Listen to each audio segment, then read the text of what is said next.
আজকে দেশের এমনি একটি অবস্থায় আমরা বারবার বলেছি যে চুরি ডাকাতি রাহাজানি আজকে এগুলোকে থামাইতে হবে, চোরদেরকে ধরতে হবে, ডাকাতদেরকে ধরতে হবে।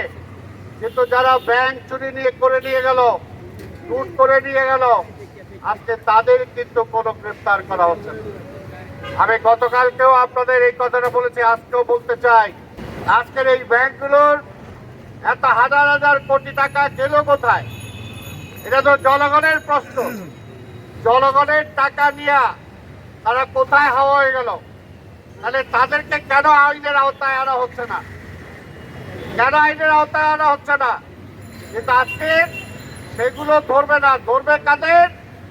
আমাদের এই শাহবাগ, এই রমনায় আমাদের অসংখ্য নেতা কর্মী যারা ফুটপাতে বসে ব্যবসা করে, যারা হকার্স মার্কেটে বসে ব্যবসা করে। আগামীকাল 1 মে আপনারা জানেন, আজকের প্রধানমন্ত্রীর বাবা স্বাধীনতার বলেছিল যে সারা পৃথিবী 2 ভাগে বিভক্ত, শোষক আর শোষিত। তিনি বলেছিলেন যে আমি শোষিতের পক্ষে। আজকে 1 মে, আগামীকালকে আজকে নিম্ন আয়ের মানুষ, গার্মেন্টস শ্রমিক, আজকে তারা বেতন পায় না। বেতনের জন্য যদি সেখানে গার্মেন্টসের বাইরে তারা অবস্থান করে, পুলিশ থেকে তাদের উপর গুলি করা হয়, তাদেরকে মারা হয়। এই পর্যন্ত কত গার্মেন্টস কর্মীকে হত্যা করা হয়েছে। তার জন্য কি কোনো বিচার বিভাগীয় কোনো তদন্ত কমিটি হয়েছে? হয় নাই। আমরা বলছি এখনো এই এলাকায় আমাদের নেতা চৌধুরী আলম, তাকে গুম করে হত্যা করছে কিনা জানি না, গুম করা হয়েছে, কিন্তু এখন পর্যন্ত চৌধুরী আলমকে আমরা ফিরে পাই নাই। নজরুলকে এখানে কিভাবে হত্যা করা হয়েছে, আমাদের তার সঙ্গে মৃত্যুকে হত্যা করা হয়েছে, রফিককে হত্যা করা হয়েছে, এখন পর্যন্ত তাদের বিচার হয় নাই। তাই ভাইয়ের আমার, এই সরকার বলে তারা নাকি খুনের রাজনীতি করে না, তারা নাকি হত্যার রাজনীতি করে না। তাহলে চৌধুরী আলম এখনো কোথায়? আমরা তো জানতে পারি নাই। রফিককে হত্যা করেছে কারা?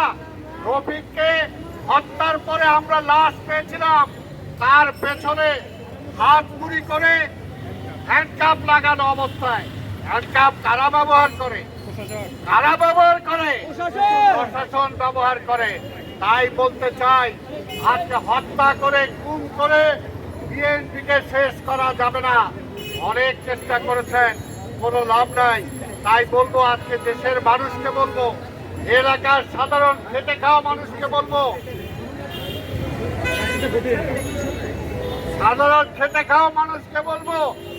আজকে সবার দাবি দিয়ে রাজপথে নেমে আসতে হবে। সাধারণ ব্যবসায়ী যারা আজকে ব্যবসা করে চলে না, ব্যবসা নাই, পুঁজি নাই, সব আজকে পুঁজি খেয়ে ফেলতে হচ্ছে।